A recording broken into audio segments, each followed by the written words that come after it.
Bonjour à toute la communauté du Grand Changement et bienvenue sur la chaîne.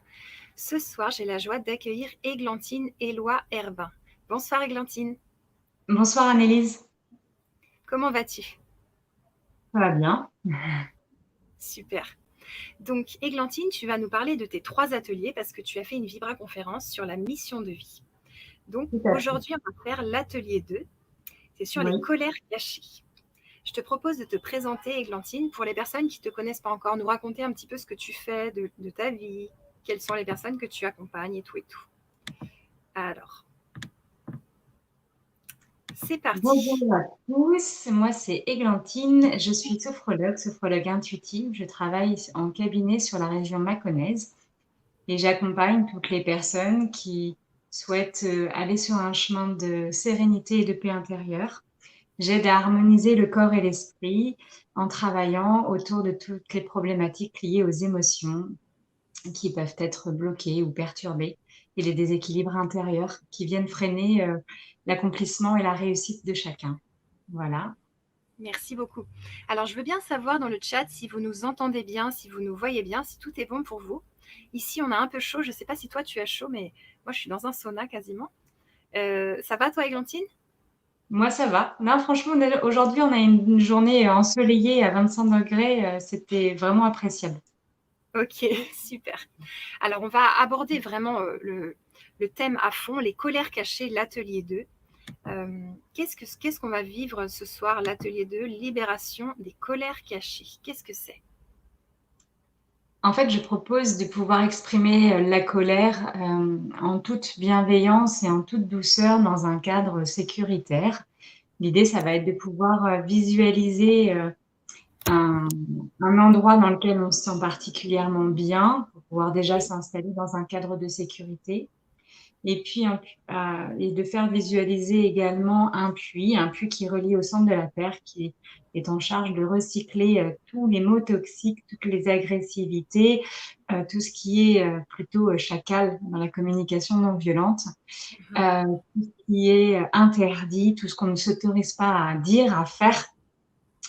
Et puis, de laisser venir les personnes qui nous ont blessés, les personnes qui nous ont trahis, qui nous ont humiliés, qui ne nous ont pas forcément donné notre espace, notre place, ou les personnes avec qui on n'a jamais réussi à s'exprimer, à dire les choses. On laisse venir à nous ces personnes-là. Et ces personnes-là, en fait, par l'intermédiaire du puits qui filtre, elles vont pouvoir entendre le message. Elles vont pouvoir écouter attentivement la blessure que l'on a pu recevoir. Et juste, voilà, c'est symboliquement, ça permet de se libérer en toute sécurité, sans faire de mal à qui que ce soit, et de ressentir à la fois physiologiquement, corporellement, émotionnellement, le corps s'apaiser, se libérer, en mettant le moins de censure possible et en faisant le moins de mal possible à qui que ce soit, voilà, avec un puits qui vient vraiment euh, enfin, voilà, recycler un petit peu tout ça, qui va permettre, une fois que c'est libéré, cette colère, de peut-être pouvoir comprendre la blessure qu'on a pu vivre, la réparer, cette blessure, parce que l'objectif, c'est de se réparer aussi, de pouvoir avancer, continuer d'avancer, et puis de pouvoir également peut-être s'exprimer dans la vraie vie aussi, de façon à s'affirmer et à être autonome par rapport à soi. Voilà, de pouvoir s'enlever certaines chaînes que l'on peut porter par rapport à nos blessures. Super, merci beaucoup. Alors, on a déjà Hervé qui est là avec nous. Églantine, il te salue, il te dit bonsoir Églantine, bonsoir Annelise. Bonsoir Hervé. Et il nous dit que tout fonctionne bien. Moi, je veux bien que tu parles un tout petit peu plus fort, Églantine, pour que je puisse bien entendre. Et on a même Chantal qui est au Québec, qui nous salue. Bonjour Chantal. Donc, bienvenue à tous et à toutes. On est heureuse de vous accueillir. Alors, les colères cachées, le premier atelier qu'on a déjà vécu, c'est donc la puissance de l'intention. Je veux bien que tu Oui. nous en parles un peu. Donc, ce sont des ateliers qui sont disponibles à vie, les 3 ateliers. Je vous mets le lien d'achat dans le chat et sous la vidéo pour que vous puissiez vous procurer les 3 ateliers et nous rejoindre. Alors, l'atelier 1, qu'est-ce que c'était? La puissance de l'intention. Tous les jours, quand on est en relation avec les autres, ou tous les jours, ou par rapport à soi, on émet une intention. Simplement, cette intention, parfois, elle ne vient pas dans le conscient. L'idée de cet atelier, c'était déjà de pouvoir se révéler à soi l'intention qu'on a pour soi-même, c'est-à-dire qu'est-ce qui est le plus important pour soi, quel est le gros caillou dans notre existence qu'on a envie de mettre en priorité dans notre vie et de le rendre conscient pour pouvoir, à la suite de ça, développer toute une motivation et justement nous permettre de gagner en espoir pour pouvoir mettre en application cette intention pour soi-même. Donc, on a travaillé autour du chemin de vie. On a parlé de la mission de vie, mais on peut aussi parler des chemins de vie. Le chemin de vie, c'est le chemin que tout à chacun, on a dans notre existence sur Terre, notre incarnation sur Terre. Et parfois, ce chemin de vie, il est chaotique, il révèle des blessures que l'on peut avoir, des blessures de trahison, des blessures d'humiliation, des blessures d'abandon, et qui se matérialisent par des relations peut-être conflictuelles ou compliquées ou des petits incidents de la vie, qui fait que parfois on perd un peu d'espoir et et on peut aussi perdre un peu de son identité aussi. Donc l'idée, c'est déjà de se retrouver, de se recentrer, de se reconnecter par rapport à soi. Et puis avec cette puissance de l'intention, reconnecter avec son enfant intérieur qui est en permanence avec nous et notre adolescent intérieur, ça va être justement de se dire, de s'ancrer finalement entre le corps et l'esprit, de ne faire plus qu'un, de se dire, bon, allez, ok, là, maintenant, je sais où je veux aller, je sais quel est mon objectif et maintenant, je me mets en avant et je me mets en application pour pouvoir répondre à cette intention. Voilà. Merci beaucoup. Alors, je veux bien que tu nous parles de l'atelier 3, la force du pardon. Ça, c'est trop puissant. J'adore ce que tu nous proposes dans cet atelier. À la force du pardon, ça part de l'idée que quand on est blessé par une personne, on porte en soi cette blessure qui est là. La personne, elle est responsable de la blessure qu'elle a infligée, mais l'impact qu'elle a sur la blessure qu'elle nous a infligée est moins important finalement que l'impact que nous, ça a sur nous-mêmes. Donc l'idée ici, c'est de s'apporter alors c'est penser, le terme P-A-N-S-E-R, c'est se penser en fait, c'est s'apporter de la douceur pour se réparer et s'apporter cette notion de pardon comme un cadeau, de porter cette douleur et cette souffrance-là qui peut parfois aussi nous empêcher de pouvoir d'affirmer que l'autre nous a fait du mal aussi, parfois. Donc, dans cette force du pardon, le pardon a vraiment pour vocation ici de conduire à la sérénité et à la paix intérieure. C'est un chemin qui conduit aussi à l'acceptation, qui est un chemin qui est difficile à atteindre quand on a été D'accord. blessé dans la vie, voilà, dans nos chemins de vie. Donc, l'idée, c'est de s'apporter à soi-même un pardon pour pouvoir continuer d'avancer et d'exister, tout simplement. Merci. Alors, je veux bien que les personnes qui ont besoin de se pardonner à elles-mêmes ou de pardonner à quelqu'un mettent un petit 1 dans le chat. Comme ça, on va se sentir moins seul. On va voir un petit peu qui est là avec nous. Et dans cet atelier, Églantine, est-ce qu'il faut d'abord, est-ce qu'on va d'abord se pardonner à soi pour pardonner aux autres, ou bien pardonner aux autres, ensuite se pardonner à soi? Est-ce qu'on va voir les deux versants? J'avoue que comme je travaille beaucoup en intuitif, je vais pas forcément répondre de façon claire à la question. Je pense que pardonner à autrui, c'est un chemin vraiment, parfois difficile et qui peut prendre plusieurs étapes. C'est un travail de deuil à faire aussi sur notre humanité aussi, sur le fait qu'on est des êtres humains, qui sommes immatures et qui sommes en devenir vers une maturité. C'est difficile de pardonner et ça se fait pas en un claquement de doigts et ça se fera pas forcément dans cette séance-là. Mais c'est déjà y mettre un mouvement, c'est déjà commencer par mettre un mouvement pour soi-même. C'est d'abord à soi-même que l'on vient se faire du bien, qu'on vient quelque part consoler. Ensuite, une fois qu'on est suffisamment apaisé, serein, on s'apporte suffisamment d'amour pour soi-même, qu'on a suffisamment d'amour pour soi, on va pouvoir apporter cette notion de pardon et ce regard empathique sur autrui et de se dire que l'autre est aussi un être immature qui a besoin de continuer d'apprendre. Mais voilà. Donc, je suis pas certaine qu'on puisse aborder dans cet atelier-là le fait de donner le pardon à autrui parce que Ok. ça se fait vraiment en plusieurs étapes. Ok. Alors, on a Chantal qui nous a mis un petit 1 ainsi que Hervé. Donc, ils suivent bien, ils sont avec nous. Donc, voilà. Et de toute façon, apprendre à se pardonner soi, moi, je trouve que c'est très puissant. parce que souvent on propose, oui, on va vous aider à pardonner à autrui, mais tu vois, là, tu as touché un truc, c'est se pardonner à soi. Et je sais que toi, tu es praticienne en régulation émotionnelle, comme moi. Et nous, on Tout à fait fait. aussi de la démoca, c'est comme de l'EMDR, et on apprend la déculpabilisation. Donc, c'est vraiment se pardonner des choses qu'on croit avoir faites ou des choses où on se dit c'est de notre faute et tout. Est-ce que tu l'abordes beaucoup, toi, dans tes pratiques en thérapie, la déculpabilisation des personnes? En fait, pas la déculpabilisation, mais c'est pas le terme que j'emploie, mais je pourrais employer de temps en temps la dédramatisation de soi. D'accord. Avec la sophrologie, l'idée, c'est de laisser l'inconscient s'exprimer au conscient quand la personne, elle est prête. Donc, à travers des propositions, soit de contes philosophiques, soit à travers des mouvements doux, soit à travers des visualisations du passé ou bien des projections vers le futur, la personne, elle va elle-même faire son chemin là.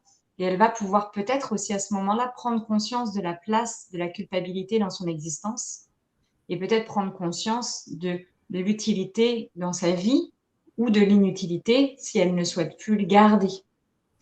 Mais voilà, avec la sophrologie, c'est ce que j'aime aussi dans cette pratique, c'est qu'il y a il y a le fait que la personne, elle va aller sur ce chemin-là si elle est prête à y aller et elle va découvrir à l'intérieur d'elle-même toutes les ressources et tous les potentiels qu'elle a en elle pour pouvoir justement prendre sa place et exister au sein de sa vie, au sein de son, au sein de sa vie. Voilà, tout simplement. Hmm, merci. Voilà. Alors, on vous invite à regarder la Vibra-conférence d'Églantine, Vivre sa mission de vie, parce qu'elle est très puissante. Parce que toi, Églantine, tu as un chemin de vie intense et c'est pour ça que tu es thérapeute et que tu accompagnes les personnes et c'est pour ça que ces 3 ateliers sont super riches. La puissance de l'intention, libération des colères cachées et la force du pardon. Je remets le lien dans le chat pour les personnes qui aimeraient se procurer les 3 ateliers. Ils sont donc disponibles. Et puis, on a Marie qui nous dit bonsoir, qui vient d'arriver, qui met un petit 1 aussi, donc elle est avec nous. Bienvenue Marie. Et j'aimerais savoir, Églantine, qu'est-ce que ça va apporter aux personnes de vivre ces 3 ateliers? L'objectif, c'est d'aller vers plus de sérénité intérieure, puisque quand on Oui. est finalement serein, on peut développer cette capacité de prendre du recul et de percevoir l'environnement et la vie sous des angles différents. Donc aussi développer des compétences aussi derrière, peut-être plus d'altruisme ou d'empathie, tout simplement de développer cette capacité interpersonnelle avec soi-même. Voilà. Mais avant tout, ces ateliers-là, ils ont aussi pour fonction de se recentrer et de se remettre comme étant la personne la plus importante au cœur de notre vie. Ça, c'est important. Ça ne veut pas dire être égoïste, ça ne veut pas dire faire parler l'ego en priorité, mais plutôt se reconnecter à soi, à l'esprit qui relie au corps et donc à l'âme, et de Oui. se rendre compte que on a son objectif personnel et on a aussi à prendre en charge, à se prendre en charge et qu'on a cette capacité de guérison et qu'on peut aller vers cette guérison de soi, en fait. Donc, c'est vraiment ça l'objectif des 3 ateliers. Après, chacun, en fonction de son histoire, va y puiser les besoins, et en tout cas les bénéfices qui vont lui être utiles à un moment donné. Voilà. Dans la puissance de l'intention, c'est se reconnecter à qui j'ai envie d'être aujourd'hui, qui je suis aujourd'hui, comment je fonctionne, qu'est-ce qui est important pour moi. La libération des colères cachées, c'est cette colère, c'est un moteur puissant que j'ai à ma disposition et que j'ai le droit d'exprimer fermement, qui me protège, qui fait que je vis, que j'ai une intégrité, que j'ai une dignité et qu'on ne peut pas faire n'importe quoi des uns des autres, en fait. La liberté des uns s'arrête là où celle des autres commence, mais moi, je dois aussi montrer où est ma limite, où est ma place dans l'existence et la prendre parce qu'on ne me la laissera pas si je ne la prends pas. Donc, la libération des colères cachées, c'est aussi, à un moment donné, de pouvoir s'autoriser à ne plus utiliser ce que Filiosa appelle les élastiques ou les raquettes Ouais. émotionnelles, mais plutôt l'émotion brute qui est vitale et qui nous permet d'être dans ce mode de survie, mais qui nous permet aussi de pouvoir mettre en mouvement des missions bien spécifiques, comme par exemple faire avancer la société, notamment sur des luttes comme la lutte contre les pesticides ou le zéro déchet ou voilà, ou des choses, assez peut-être simples, mais finalement très utiles et on a besoin de cette colère pour dire: «Bah, moi cette valeur-là et bah, j'ai besoin qu'elle soit respectée et j'ai besoin que le monde avance vers, plus» voilà. Pour moi, ce qui me concerne, ma lutte, c'est, d'aller vers plus de paix et de sérénité et c'est aussi pour ça que du coup, le troisième atelier, il a Oui, aussi cette vocation aussi-là de se dire: «Mais pour pouvoir mener à bien mon chemin de vie, ma mission de vie, il faut aussi que je puisse moi me pardonner mes erreurs et je peux pas pardonner à autrui si je me pardonne pas mes erreurs» et on fait tous des erreurs puisqu'on est là pour apprendre et on est humain et donc j'apprends à me pardonner les blessures que je porte pour moi et j'apprends aussi à me pardonner les erreurs aussi que je peux commettre du fait de porter ces blessures-là à l'intérieur de moi. merci. En tout cas, moi, je me réjouis de vivre tout ça parce que tu es sophrologue intuitive. On a la chance de t'avoir sur le grand changement. Merci en tout cas d'être venue. Et donc, ces 3 ateliers, c'est aussi 3 soins. C'est vraiment un moment de soin, c'est ça? Tout à fait. Du coup, en tant que sophrologue intuitif, ça veut dire que je fais fonctionner plutôt la partie droite de mon cerveau, donc plutôt la partie qui est connectée au non-verbal, à ce que je vais pouvoir ressentir, à cette partie créatrice qui est en moi.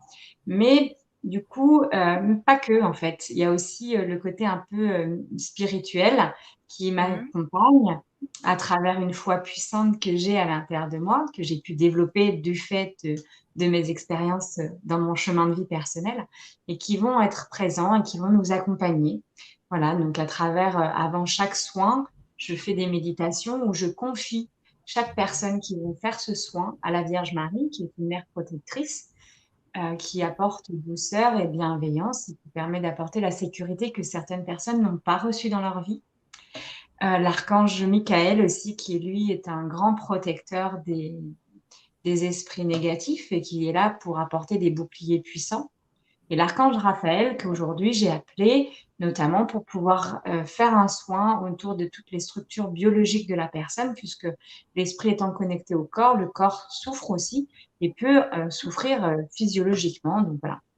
L'idée c'est d'aider, tout à chacun à avoir un soin aussi, organique quelque part. Alors pas en termes de guérison des maladies, en tant que telles, mais déjà, d'un point de vue, d'apaisement et de sérénité déjà. Voilà. Super, merci. Alors, on a Marinette qui vient de nous rejoindre. Elle nous fait bonsoir à vous tous avec des petits cœurs. Bonsoir Marinette. Alors, on vous invite à nous rejoindre, c'est maintenant. On va vivre cet atelier 2. Vous pouvez donc vous procurer les 3 ateliers d'Églantine et Loi en cliquant sur le lien dans le chat ou sous la vidéo. Alors, je vais faire maintenant les petits clics qui vont nous permettre de rejoindre l'atelier et de vivre ce grand moment de soin. À tout de suite sur l'atelier.